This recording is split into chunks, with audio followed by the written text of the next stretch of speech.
नमस्कार आप सभी को। और लैंग्वेज के ऊपर यहाँ पर बात करूँगी। मुझे लगता है कि अगर मैं डेली बेसिस पे बात करूँ तो यहाँ पर 200-300 मैसेजेस कमेंट बॉक्स में बच्चों के आते हैं कि लैंग्वेज में जो है अच्छा परफॉर्म नहीं कर पाए हैं, जिसकी वजह से बाकी जो पार्ट्स हैं उस पर कमांड ना सिर्फ ख़राब हुई है, बल्कि जब भाषा ही गलत हो गई है तो कहीं ना कहीं कॉन्फिडेंस ख़राब होता नज़र आया पेपर के दौरान भी और अभी भी।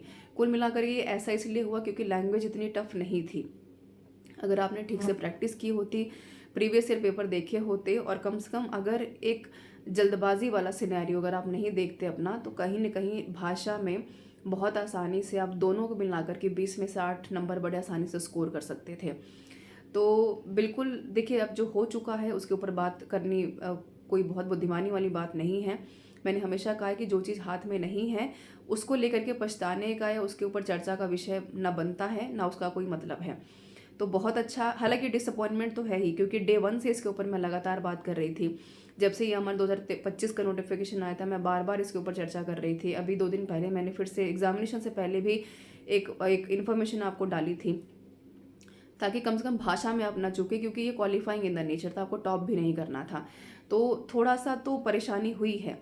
उन सारे के सारे कैंडिडेट्स के लिए बुरा लग रहा है जिन्होंने बहुत मेहनत की है और सिर्फ एक भाषा की चूक की वजह से। थोड़ी सी हैरानी वाली बात ये भी है कि बच्चे 20 में से 8 सवाल भी हिंदी अंग्रेजी मिलाकर सही नहीं कर पाए, तो थोड़ा सा ये आपकी तैयारी के ऊपर भी क्वेश्चन मार्क है, जो कि एक शायद ये कहने की बात नहीं है, लेकिन एक क्वेश्चन मार्क यहाँ पर बनता है।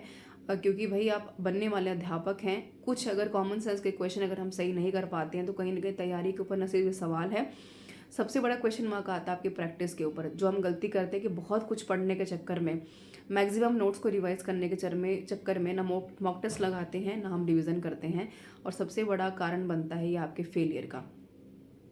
तो यही कह सकते हैं, भाषा एक दिन में बिल्कुल नहीं आती है और आपको प्रैक्टिस करते रहनी चाहिए। ऐप के ऊपर जितने भी आपको टेस्ट सीरीज अवेलेबल है उनको देखिए।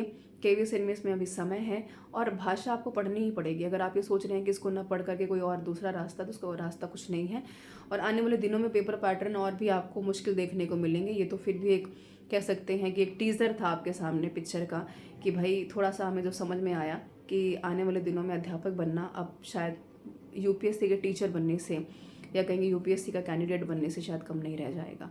सो अपनी जो होप है उसको ख़राब नहीं करना है, वापस आकर के वापसी कर करके दोबारा से तैयारी करनी है, मोटिवेट होना है, जो गलतियां हुई उनको सीखना है, उनसे सीखना है, सुधार करना और आगे बढ़ना है। This is all about this session. Thank you so much for being with me.